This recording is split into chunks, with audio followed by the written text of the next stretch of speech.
1989 ел ничек башlanып киттесең. Татарстанда зәмһәрир суыклар 30 дәрәҗә тирәсе.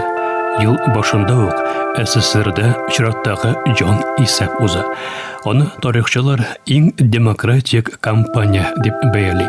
1979 ел белән чагыштырганда татарлар саны 7%-ка үсә.